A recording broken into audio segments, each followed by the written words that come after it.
Hey everybody, Mac here and welcome back to the show. What we have here for you today is this, the final piece from McFarlane Toys, the DC Multiverse Wonder Woman. When I say the final piece, I mean the final piece that we have coming from McFarlane Toys. We took a look at the Wonder Woman gold armor from Wonder Woman 1984 yesterday, and today is the Wonder Woman herself in her full costume, the armor, red boots. You see she has the lasso with her as well. And I can't wait to get this open. This has been sitting on my kitchen table for a while. I've been really anxious to get it open, to see what the articulation is like, to see what this figure can do.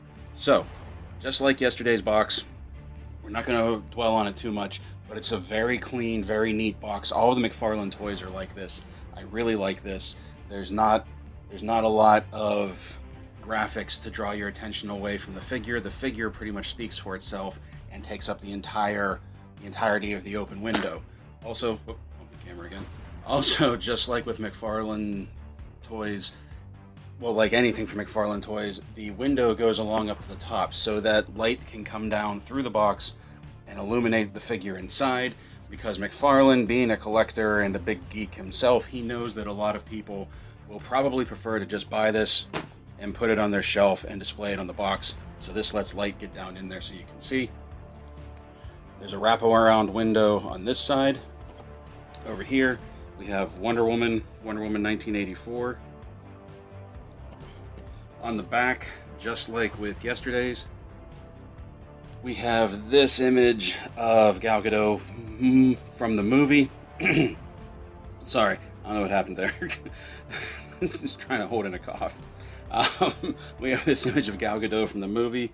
Up top, it says Wonder Woman 1984. We have the cross-cell images. And an interesting choice that he's made, that he doesn't actually show the figures, except for like the Batman Rebirth and Joker from Arkham Asylum, he shows the figures for. Wonder Woman 1984 and Wonder Woman in the Golden Armor, he just shows images from the movie. And then the animated Superman and animated Batman. I find it interesting that he doesn't just showcase pictures of the figures themselves. There we go. And that's all there is to it. DC Multiverse Wonder Woman. Very neat, very clean, very elegant packaging. So, let's get this opened up and we'll take a look at Wonder Woman 1984. Okay everyone, here she is out of the box, and the first thing we're going to do is see how tall Diana comes in at. I'm guessing she's going to be roughly the same height as the Golden Armor Wonder Woman, which is going to put her probably around the 7 1/4. Just over 7 1/4. Between 7 1/4 and 7 1/2. So yes, she's roughly the same height, if not the same height, as the Wonder Woman in Golden Armor that we looked at yesterday. Now, let's bring her forward and have a look at her, and the first thing we're going to look at is this face sculpt. Let's see if we can focus in first. Let me lift this up a little bit now, and there we go. Much like yesterday's with the Golden Armor on, this is a gorgeous face sculpt. The sculpting and the paint application is just fantastic. And I think this, out of all of the ones that have been done for the movies, this is probably the closest likeness to Gal Gadot that we've had in any action figure form for Wonder Woman. The eyes are focused in, a little bit of color in her cheeks. The skin tone isn't like, it's not too pale, it's not too dark. Like, everything about this, about the face sculpt, about the skin tone, about the presentation of it, like, this is just a gorgeous portrait for this figure. And I don't mean that because it's Wonder Woman. I just mean the detail and the work. It's like, it's art. It's gorgeous. I really like that. With her circlet up top. Look at the sculpt of this hairpiece coming down her back. This is all fantastic. It's a little stiff. I wish these laid... These are all going to be nitpicks. Like, everything I have to say I realize is going to be nitpick. But I can't just... I gotta come up with something. Like, I just wish these would lay down a little more on her shoulders. Now, as far as, well, let's just keep taking a look. There is something else down here. You can see that there's already some paint rubbing off on her belt right here, and you can see the blue coming through. I was a little disappointed in that, but I can get past that. Because other than that, like the red, the metallic red, and the gold, and the blue for the leather, and the soft rubber they use, this whole thing, her armband, this whole thing is just fantastic. When we come down and we look at the paint application on her boots, you can see where you can see her skin through the cuts in the boots. The knee pads doing a great job of hiding the double jointed knees, which we'll take a look at pretty soon. This is really good. This is a masterpiece. So let's go over articulation. The head does do a full 360 turn. It's a little stiff because of the size of this hairpiece. Likewise, this hairpiece, you can't get too much of a back, her head tilting back. She can tilt down, tilt forward though. The arms can go all the way out to the sides. See that? Now, here's something that I found interesting. Because I went back and I looked, and I don't think the Golden Armor one has this, but she has butterfly shoulders right here. I thought that was an interesting choice, because she still has the ball sockets as well. Can do a full 360 turn. Has bicep swivel. Double jointed elbows. The same wrists that we saw yesterday, where it swivels and it's on this ball joint as well. So you can get a large range of articulation even just out of the wrists. An ab crunch, which is also on a ball joint here. There is a waist twist. I don't know if you're supposed to use it because it is a little stiff and it's a little hard to get to, especially with the skirt pushed up. But it is there. The skirt is a little loose on mine. A little loose. It keeps wanting to fall down. And you can see in back, see how there's the waist bend? It's supposed to be up over top of that. But it keeps sliding down a little on mine. Oh well. The legs go that far forward. Her legs only go about that far back. She can do the splits. Okay. You see that? Once again, like with the Golden Armor, there's no thigh swivel, there's no boot cut. And I'll be honest, at first I didn't like that. I really thought that was going to hinder the possibilities with this figure, but as you'll see with the photos that I took, that doesn't happen at all. As a matter of fact, if anything else, possibly getting rid of the thigh twist, of the boot cut twist, it may have made her more stable. It may have made her a more stable figure. Alright, going on. She has double jointed knees, but because of the sculpt, it won't close all the way, but this is still a really good range of motion. And then the ankles will come forward. They don't go very far back. They are on ball joints, though, and they'll swivel around like that. A little bit side-to-side play. And toe articulation. Which, toe articulation, I'm not against it, but I'm not like, oh wow, the toes are articulating. Like, sometimes, though, if you bend the toe and you try and pose it like that, it's just too weak and it'll keep flopping forward. So, some people are fans of it. I can take it or leave it.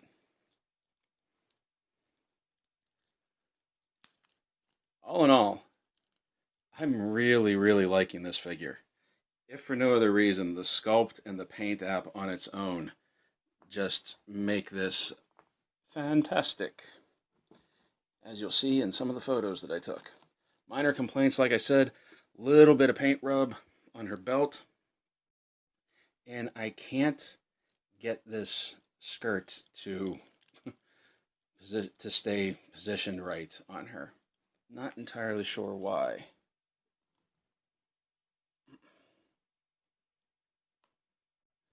Stay. You gonna stand?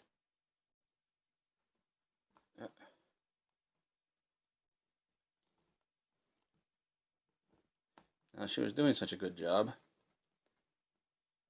Well, while we're having problems with that, we'll bring out the first accessory then, which is this. A very simple but very effective stand for the figure.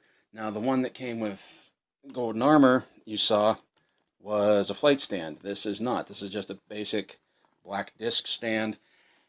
And I like that it's just a flat disc like this, because you can get some poses out of it, and I think I took a few pictures of what I mean, that you can do some stuff where, because it's nothing special, she can stay close to the ground with however you would want to pose her. Whereas like some of the more fancy stands, you're stuck to just the top surface of the stand. Whereas this was meant to be, I don't know if this is a term, but it's more like a posing stand, that since it's so flat to the ground, she'll stay flat to the ground, and you can pose her off of the stand as well. She comes with two other accessories. The first one being this, her wrapped up golden lasso. And I like this better than just the Mattel circle, the loop that they did. This really looks like she just took the lasso and wrapped it up. And she has this hook on her hip. You just hang it off right there. You can see it's bent a little, so it'll conform to her hip.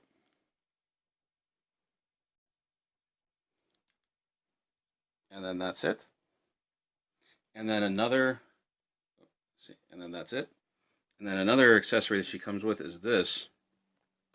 The golden lasso unfurled with the lasso at one end and still some bunched up rope over here for her to hold on at this end. And I had a lot of fun playing with this when I was taking photos. I had a lot of fun putting her in different poses, different action shots of her with this, using it like the whip like she does in the movies. And this is a great piece. I was having so much fun with this. Now, if you remember when we did the look at Diana of Themyscira, she came with that big beefy sword that didn't really fit her hand very well. It was stretching her hand, and I said, I have an idea for it, and I didn't say what it was, but here it is. If we take a look at this sword, remember this one? This is the one that came with Diana of Themyscira. The handle was just a little too big for her. However, it fits perfectly in the hand of our McFarlane Toys Wonder Woman 1984. It's a little loose, but it's scaled really well to her. And the main reason she doesn't come with a sword, I think I mentioned in the Wonder Woman Golden Armor video yesterday, is that Patty Jenkins specifically said that she was going to be a peace bringer, I guess, in Wonder Woman 1984, that she wasn't going to be a warrior, so she doesn't have the shield, she doesn't have the sword. And I can respect that, wanting to take the character in a different direction after you saw her as the warrior, but I want my Wonder Woman to have her sword. So we can actually use this one that came with Diana of Themyscira as a stand-in for the God Killer, and I think it looks great.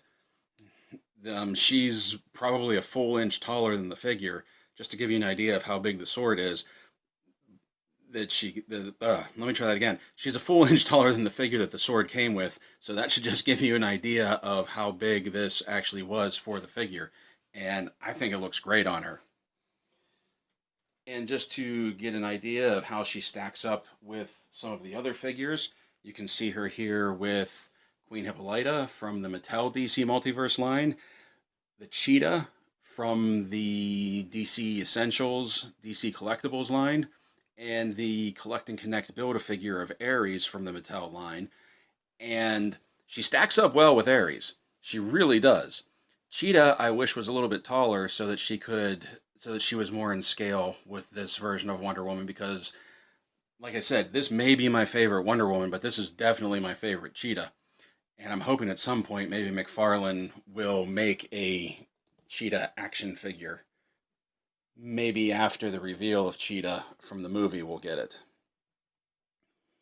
So there we go, friends. There is our McFarlane Toys Wonder Woman 1984. I couldn't be happier with this figure. I really think this is going to be my favorite one. This is going to be the one that takes up the spot prominently on the display shelf, and she'll probably be the centerpiece of the whole thing.